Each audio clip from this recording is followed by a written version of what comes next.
Welcome to my channel Starlight Sci-Fi Stories. Thanks for watching. Please like and subscribe. No one in the Galactic Union believed the human would survive. The great ceremonial hall of the Keth Dominion was filled with warriors, nobles, and commanders from a dozen star systems. Heavy banners hung from the ceiling, marked with symbols of conquest and honor. The air smelled of metal, ozone, and old blood.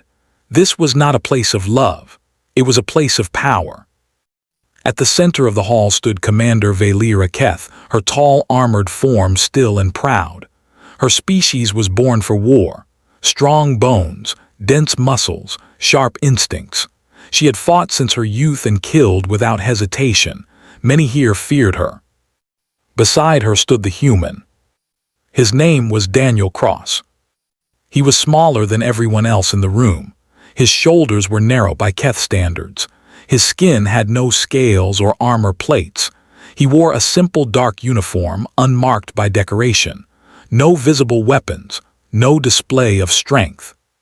To Valera, he looked breakable. This marriage was not her choice. It was not his either. The Alliance demanded it. Humans were new to the galaxy, recently discovered, recently tested, recently judged. Their world was classified as a death world, yet their bodies did not reflect it. That contradiction confused and disturbed many species. The Union believed this marriage would stabilize relations, a symbol of trust, a binding of blood and duty. Valera saw it as an insult. She did not look at Daniel as the vows were spoken. She stared straight ahead, jaw tight, eyes cold. Her mind replayed every battle she had survived, every warrior she had lost. And now this, bound to a soft-skinned human who had never fought a real war. Daniel stood quietly. He did not tremble, he did not try to impress, he did not even look nervous. That bothered her more than fear would have. When the ceremony ended, there was no celebration, only quiet judgment. Whispers moved through the hall. He will die, some said. He will slow her down. The human will not last a cycle. Daniel heard them. He understood enough of their language to know. He said nothing. That night they were assigned shared quarters. Large, cold, and empty, military issued, no warmth, no comfort. Valera removed her armor and placed it carefully on its stand. Each piece carried marks of battle. Daniel watched, respectful, silent. "You will not touch my weapons," she said without turning. "I understand," Daniel replied calmly. His voice was steady, not weak, not proud, just calm. She turned then, finally looking at him fully. His face showed scars, small ones, old ones, not ceremonial, not decorative, real. "You are not a warrior," she said. Daniel met her eyes. "No, I'm a soldier." To her, the words meant nothing. In the days that followed, Valera kept her distance. She trained as always. Brutal drills, high-gravity chambers, combat simulations meant to break weaker species. Daniel attended all of them. At first he struggled. His movements were slower. His strikes lacked force. His breathing grew heavy faster than others. The soldiers laughed. Valera ignored him. Then she noticed something strange. He never quit. When others collapsed, Daniel remained standing. When instructors ordered rest, he continued drills alone. When his hands bled, he wrapped them and continued. Medical scans showed microfractures in his bones, torn muscle fibers, internal bruising. The doctors ordered him to stop. He refused. "I can still move," he said simply. Valera watched from a distance, arms crossed, confused. His body was failing, yet his will did not respond. Pain meant nothing to him. During a sparring session, a Keth warrior struck Daniel too hard. The blow would have shattered most species. Daniel flew across the floor and hit the wall. The room went silent. Daniel stood up. Slowly, carefully, blood ran from his mouth. One arm hung useless. "I am still combat capable," he said. Valera felt something twist in her chest. Not respect, not yet. Unease. Later she accessed human data logs, Earth history, wars, disasters, plagues, endless conflict. Humans had fought each other for thousands of years before reaching the stars. They lived in constant danger. Not strong by nature. Strong by survival. Still, she told herself, survival was not godhood.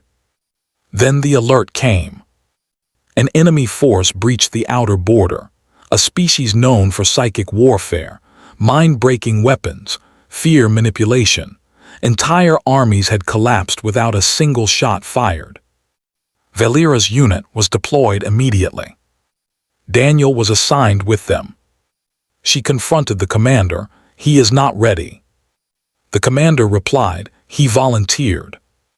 Daniel stood behind her, already suited, already armed. "I am fit for duty," he said. The dropship descended into hell. The moment they landed, the psychic wave hit. Keth warriors screamed. Some dropped their weapons. Others froze, eyes wide with terror pulled from their deepest fears. Valera felt it too, visions of defeat, of death, of failure. She fell to one knee. Through the chaos she saw Daniel. He staggered. Blood ran from his nose. But he did not fall. His mind was not empty of fear. It was full of it, years of it, a lifetime of it. And he had learned to walk forward anyway. Daniel picked up a fallen weapon. Then another. Then he stepped into the storm. The enemy focused on him. They screamed into his mind. He screamed back. Not in sound, but in will. He charged. Gunfire lit the field. Explosions shook the ground. Daniel moved like a man already dead, driven by something deeper than survival. Valera watched, frozen, as the human pushed forward alone. Not fast. Not graceful. Unstoppable. And for the first time in her life, Commander Valera Keth felt fear. Not of the enemy, but of what her human husband was becoming. The battlefield was silent. Smoke drifted slowly across the broken ground, lit by dying fires and scattered energy sparks. The air was heavy with the smell of burned metal and scorched flesh. Bodies lay everywhere, enemy and ally alike. Commander Valera Keth opened her eyes. For a moment, she believed she was dead.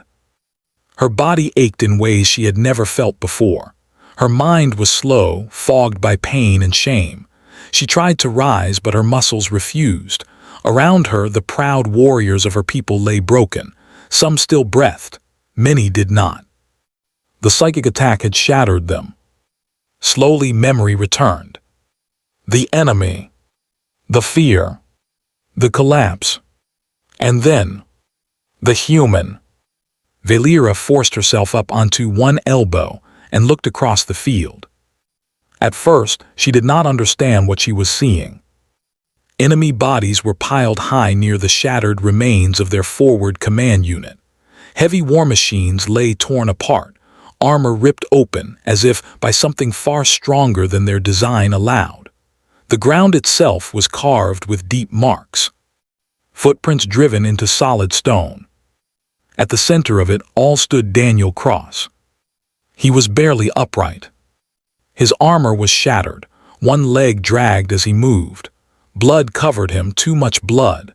His breathing was uneven, wet, painful. Every step looked like it should be his last. Yet he stood. Enemy soldiers still lived. They backed away from him slowly, weapons shaking in their hands. Their psychic cries were gone now. In their place was something new. Fear. Not the fear they projected. Fear of him. Daniel lifted his head and looked at them. His eyes were red, not with rage alone, but exhaustion so deep it bordered on madness. Still, he raised his weapon. "Leave," he said, his voice low and broken through the comms. "Or die here." The enemy did not argue. They ran. Valera watched in stunned silence. as beings who had broken entire fleets fled from one wounded human. Medical teams arrived soon after. Automated drones scanned the field, pausing again and again over Daniel, recalculating, failing to understand how he was still alive. They tried to move him. He resisted. "Others first," he said. They told him his injuries were critical, that he was dying. He nodded later. Only when the last wounded soldier was evacuated did Daniel finally collapse. Valera reached him first. She knelt beside him, ignoring her own injuries. Up close, the damage was worse than she imagined. Broken bones, burned nerves, organs under stress far beyond safe limits. "How?" she whispered. Daniel smiled faintly. "I got tired of being afraid." He lost consciousness. Back aboard the medical carrier, panic spread among the alien doctors.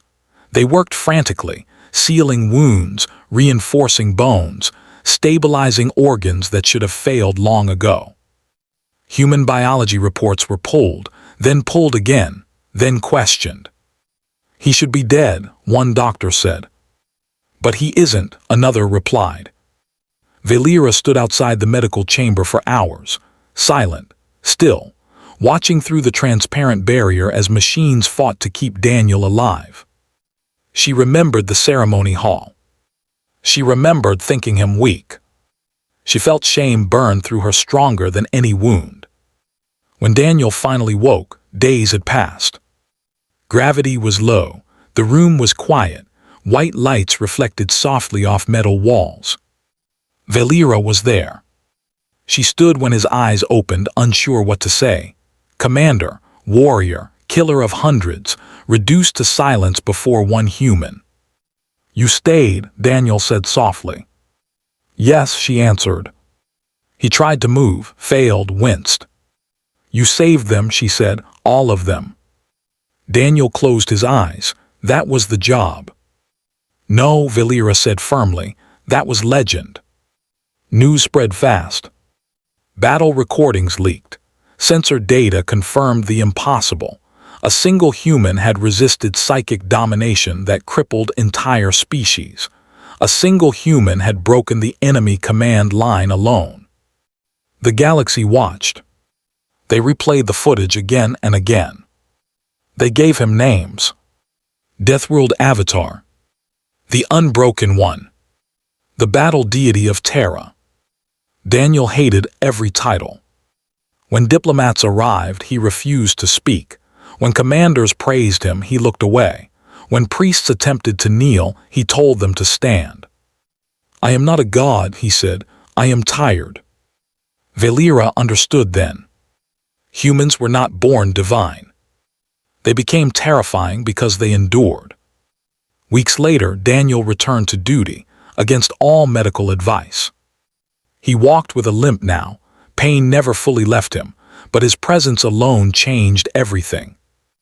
Enemy fleets withdrew when human ships appeared. Allies stood taller when humans fought beside them. Valera stood at Daniel's side during the next assembly of the Galactic Union. This time she bowed. Not as his wife. As his equal. The chamber fell silent. A Keth commander spoke carefully. "Commander Valera, explain." She placed a hand over her chest. "This human is no burden. He is no symbol. He is what happens when a death world refuses to break." Daniel shifted uncomfortably. "You don't have to." "I do," she said. She turned to the assembly. "You feared humans because they look weak, because their skin is soft, because their bones break." She paused. "So do their enemies."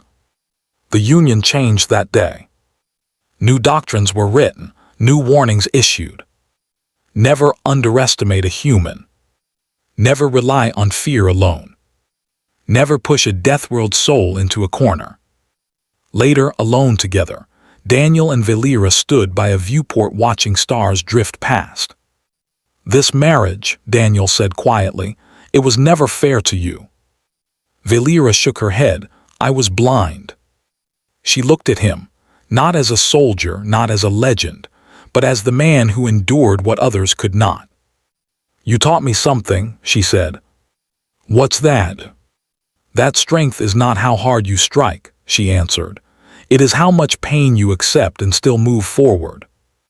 Daniel smiled faintly. "We learned that early. The galaxy would remember that battle forever. Not because a god appeared, but because a human refused to fall. And that was far more terrifying. And